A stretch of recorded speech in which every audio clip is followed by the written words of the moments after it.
মাত্র কয়েক সপ্তাহের মধ্যেই ককরোচ জনতা পার্টি ভারতের তরুণদের মধ্যে আলোচনার কেন্দ্রে উঠে এসেছে।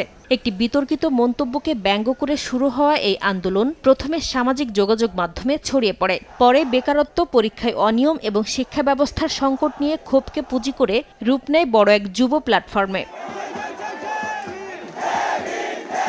অনলাইন জনপ্রিয়তার পরও মাঠেও নিজেদের উপস্থিতি দেখিয়েছে সিজেপি। দিল্লির যন্তর মন্তরে দ্বিতীয় দফায় জড়ো হয়ে ন্যাশনাল টেস্টিং এজেন্সির বিরুদ্ধে অভিযোগের পাশাপাশি শিক্ষামন্ত্রী ধর্মেন্দ্র প্রধানের পদত্যাগের দাবি তোলেন শিক্ষার্থী ও চাকরি প্রত্যাশীরা। থালা চামচ বাজিয়ে জানানো হয় প্রতিবাদ। পুলিশ কর্মসূচিকে অবৈধ ঘোষণা করার পরও বিক্ষোভকারীদের একটি অংশ অবস্থান চালিয়ে যাওয়ার চেষ্টা করেন। ইস্তিফা তো দেনা হোগা।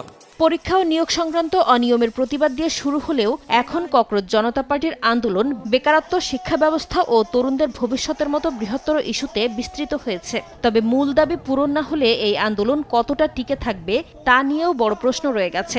একটি ইস্যুভিত্তিক প্ল্যাটফর্ম শেষ পর্যন্ত বৃহত্তর রাজনৈতিক শক্তিতে রূপ নেবে নাকি সীমিত পরিসরে আটকে থাকবে সেটিও আলোচনার কেন্দ্রে উঠে এসেছে। বিজলি কেবলসের স্কিন কোটেড ইনসুলেশন আগুন প্রতিরোধী। বিজলি কেবলস, নিরাপদ আজীবন।